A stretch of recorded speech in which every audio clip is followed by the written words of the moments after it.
When writing a novel, a writer should create living people. People, not characters. A character is a caricature. Ernest Hemingway. You're listening to Writing Roots, brought to you by Aspen House Publishing. Welcome to Writing Roots. I'm Leigh Hole. And I'm Leigh Esses. Welcome to the month of May. Yay! We're going to be talking through May about designing characters, what you really need to know about the character, their backstory, what you present to the readers, and how to create a good character that your readers will love or hate if they're the villain. Yay. We've talked about characters before. This is not the first time we've talked about characters. This is not a surprise to anybody. But most of the time when we talk about characters, we talk about the role they play in the story. This month, we're giving a little bit of a deeper dive into what makes that character unique, what makes Jack Reacher the only Jack Reacher out there. And it starts with knowing your character. Like our quote at the beginning, Hemingway said that they need to feel real, even in a fantasy setting. This first episode, we're going to be getting into the statistics, breaking down the specifics of a character. First of all, when you're creating a character, I kind of like to go through a little bit of a checklist so that I have the image in my head, but I don't have to put that checklist in the book. Yeah, I don't want to be able to send a bolo out for your character. We want to have enough of an idea to give us a mental image, but not enough that they're staring into the mirror checking out themselves. Your main characters should never describe themselves because it just doesn't work. So, to start working on your character, you can start with a character questionnaire. And this will go over questions like, what's their name? How old are they? What's their race, height, weight, build, hair color, eye color? All the things that if you call the police and say there's a suspicious person, they're going to be asking you these questions. Some other things you should think about when creating the statistics of your character is not only how old they are, but which era they're set in. So if they're an 8th grader, great. If they're an 8th grader in the civil rights movement, great.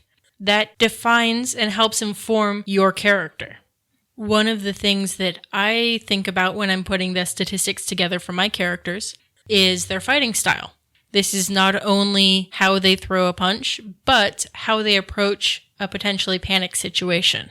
One of the reasons why we encourage you to do a character questionnaire, to ask yourself all of these minute questions, is because you are creating a person. How does the character dress up? How does the character dress down? What's their real birth name? What's the nickname that they use? Do they have a pseudonym that they're using? Do they wear jewelry? Do they own a car? How do they get around? What's their family like? Do they have siblings? Were they an only child? Was their father or mother abusive? We'll get a little more into relationships in about 2 episodes. But these are all questions that you can ask yourself when you're developing that character, so you're creating a person. And I think, especially when it comes to siblings, birth order is very informative on how your character approaches situations. Another thing you can be thinking about is if your character is an introvert or an extrovert. The definition I like for introvert and extrovert is that your introvert recharges their batteries by being alone. That does not necessarily mean that they're shy. They can be very outgoing in the life of the party and such. But when they need to recharge their batteries, they go to the mountains. The extrovert will throw a party and just unwind and relax and go clubbing or whatever else. As you are creating your characters, you need to be thinking about diversity. Especially in today's world, diversity is expected. But it really does help enrich your books. If you have different people, different backgrounds, different races, sexual orientations, age, different things like that, you have a well-rounded book. So there is a growing trend to counteract the idea that every single character in a lot of books is white.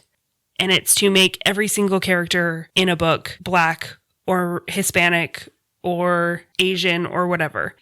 That's fine if you're writing in a certain time era, certain place, that's all that would be there. But if you're especially writing modern times, There is going to be diversity everywhere. You're going to have people of every race everywhere. You don't need every race in your book at the same time, but you do need diversity.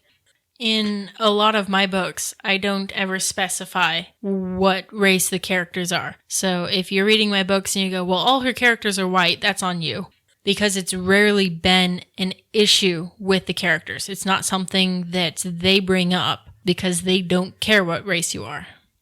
I do want to mention age again really quickly. She kind of went over that one quickly, but that one's near and dear to my heart because I love writing characters that aren't hero age.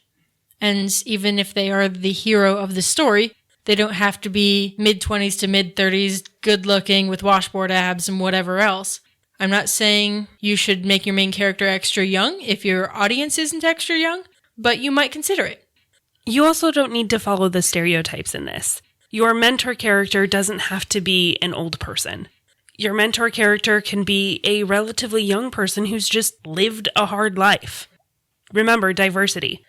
I'm also going to go back to the sexual orientation. This is an issue we're going to have an episode devoted to next month in June, but we did want to talk about it quickly here. You have to put any sort of political or ideological ideas aside when you're writing, because whether you agree with it or not, there are people out there, real people with real feelings that are gay, lesbian, bisexual, transgendered, non-binary.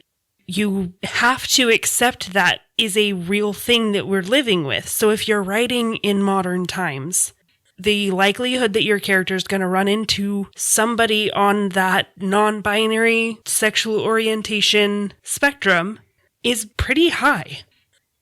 Another concept to include in your story's diversity is a disability of some kind. I've mentioned on the podcast before that I have several friends who are deaf. They don't really see it as a disability, but I know a lot of hearing people do. But having people who might have had a limb amputated, or having people who are blind or mute, all of these things can happen to your character, and there's a story behind it. My favorite character from Brandon Sanderson's Stormlight Archive first book is a character named Lopin. He only has one arm, but he is the most positive character in the whole thing. And absolutely hilarious. I will always remember the joke when he gets stuck to a wall using magic. And he's up on the wall and he's like, what did the one-armed Herdasian do to the man who stuck him to the wall? Nothing. He's armless. And it works because it's already in his accent that he has a little bit of that dropping the H's thing that was built into his character. And so it's just such a funny pun.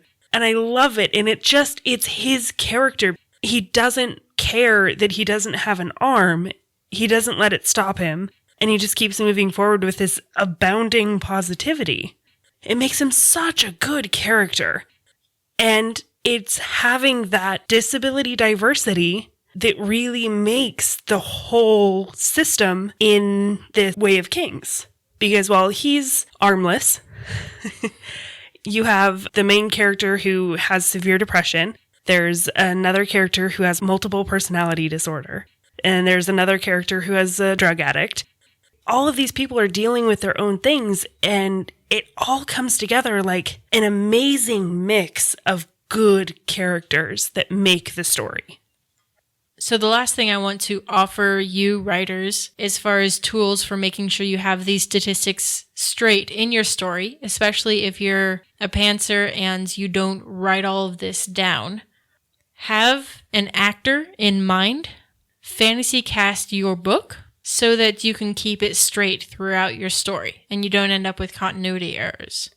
I did that for the first book in my current series, and when I gave the book to my audiobook narrators, I said, hey, this character is played by this actor. And then they know exactly how to portray said character. So when you are creating your characters in your book, go ahead, make him look like Arnold Schwarzenegger. Who cares? Just have that image in your mind and keep it the entire time. And that'll help you keep the details straight, especially when you aren't writing them down in the book.